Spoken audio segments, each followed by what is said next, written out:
Hello everyone. Welcome to this masterclass on mastering MS Excel. I am Tejas Thakur.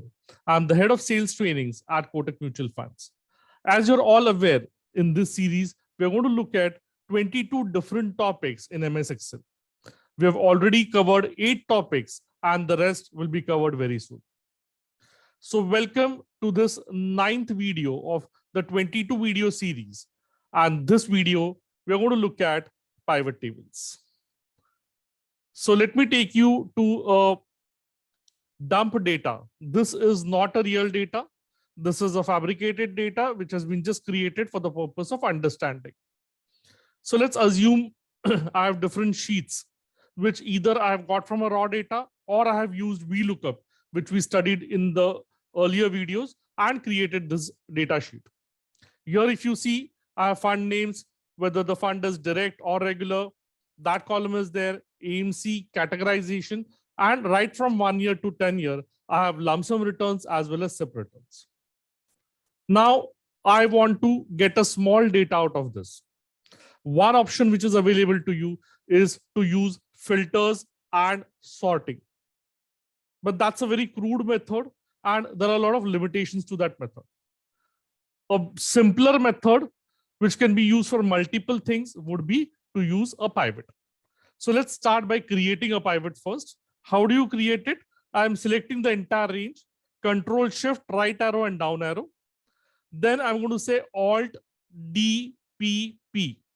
I'm saying Alt DPP, Delhi, Pune, Pune. And I'm going to press enter, enter, enter. And this table is ready. Whatever you see on your left hand side is actually the pivot table. Okay. Now let's assume that I want to have some data. Let's say I want to have fund names on the left hand side. So before you even start creating a pivot, you should take a rough piece of pen and paper and create the table on that, the format of the table on that. That will always help you. Because if you're able to visualize how the table looks like, creating a pivot is just a matter of 5 to 10 seconds. So now what I'm going to do is I'm assuming that I want fund names on the left hand side and the returns on the top. Right now, the lump sum returns. So 1 year, 3 years, and 5 years returns. Let's see how do we do it. I will pick up this fund name and put it into the rows column. Then I will pick up the 1 year returns lump sum. I will put it into the summation column. I will pick up the 3 years returns, put it after that here. It's a drag and drop system. Then I'll look at the 5 years returns and drop it below this. That's it. Now, all these are in different formats, which has come. Absolutely no problems. I don't want summation of returns because here, though the entry is only once, summation of returns will give you a wrong picture. So what you need is an average. So what I do, I go here to this down arrow, value field settings, go here and look at average and say, okay, I have got the average, which is here.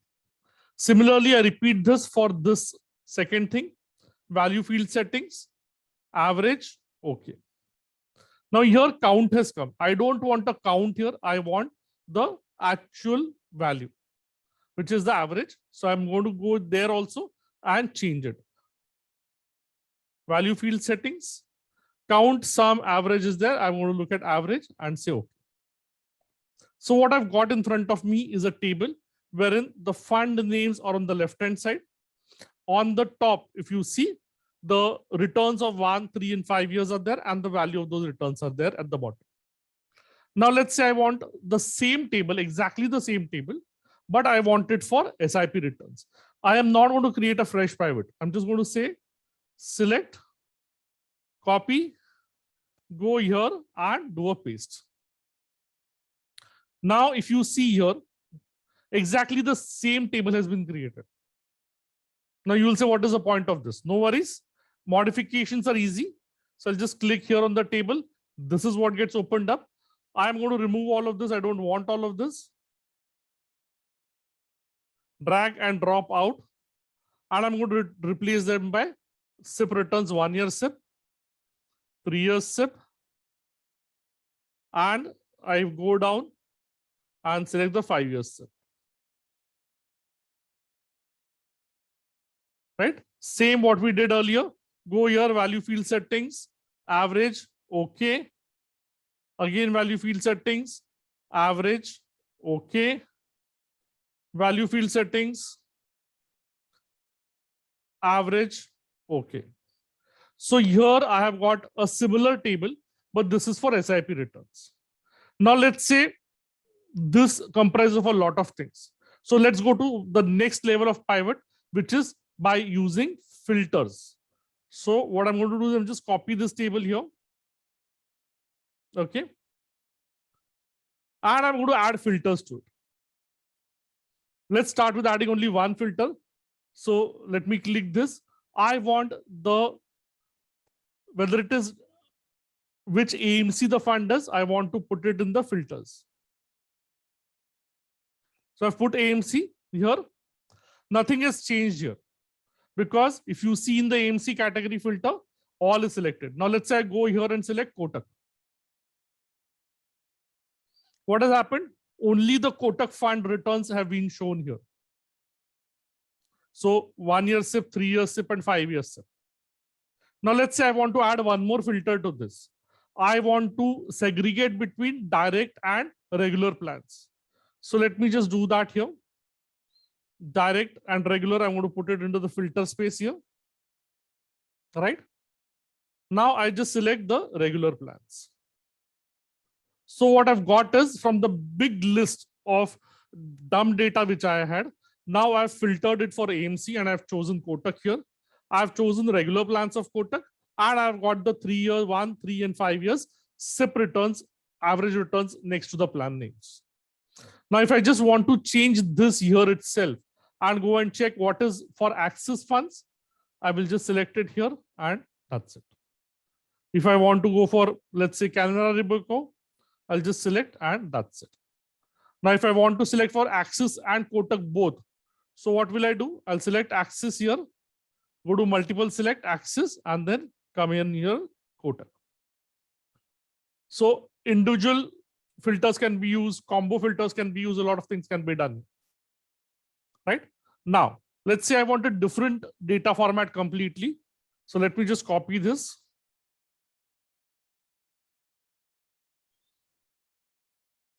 Now here I want category wise returns.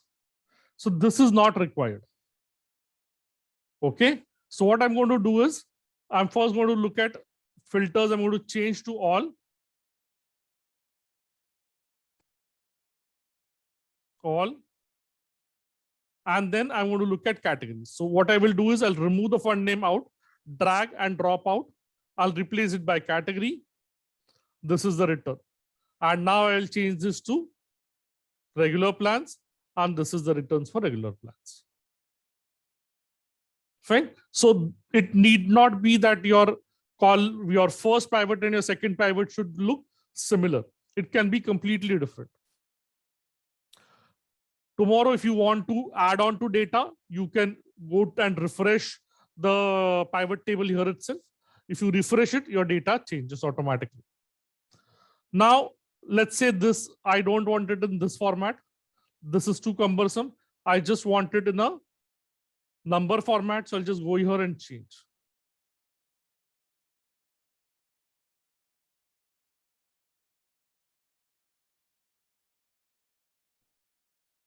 So it has come into a number format. Okay. I want a currency format, whatever can be done here. So this is a simple way in which you create a pivot and then you keep copying pivots and keep modifying them as per your requirements. Let's say you want to present to your clients 25 different data points. You can have 25 different pivots. Filters is fine. So if you want to have different companies here, AMCs here, that one filter can work for you. But otherwise, keep each and every pivot separate so that you don't have to struggle between creating pivots every time. You update your data and automatically the pivot gets updated. One more important thing, remember these 4 boxes here. The first box is for the filters which you want to use. The second columns is the header. Left row is the vertical column. And the data in between in the table is your values. That is the way it gets structured. Fine. One more important thing, when we started, we looked at the closed range. If you saw, I selected Control Shift, right arrow and bottom arrow. Now, if you are into a situation where data keeps adding on every day, you could, instead of selecting the closed data sheet, I could have used columns, the entire columns. So here what I would have done was, instead of selecting it like this, I would have selected it like this. I would have selected it like this, the entire columns. Advantage is, if you need to add data below the existing data and you want it to be incorporated in the pivot, you just refresh and automatically everything gets done. I'll show you where the refresh button is also. So the refresh button, if you go to, if you see, the refresh button is here, refresh all. If you need to change data source anytime, you can use this point also, right? So that's it from my side. Thank you so much. I hope pivot was easy to create. So the principle is very simple. Use a raw data, get VLOOKUPs on it, close the data, then do a pivot on it and get whatever data points you want. Okay. So that's it from my side. Thank you so much. You can get in touch with us for general queries on kmmc.trainingqueries@kotak.com. If you want a copy of this Excel sheet, please write to me on tejas.thakur@kotak.com. You can also be a part of our broadcast list. Please send a message to 9619510328, which is my number, and mention that you want to be a part of the broadcast list. We'll be more than happy to add you there. If you have not yet subscribed to this channel, please do that. You are already on the channel, so subscribe to it and also click the bell notification icon to be updated about the various videos which we release. Every Tuesday, business development videos. Every Friday, MS Excel related videos will be released. Thank you so much once again. Happy learning. Mutual fund investments are subject to market risks. Read all scheme-related documents carefully.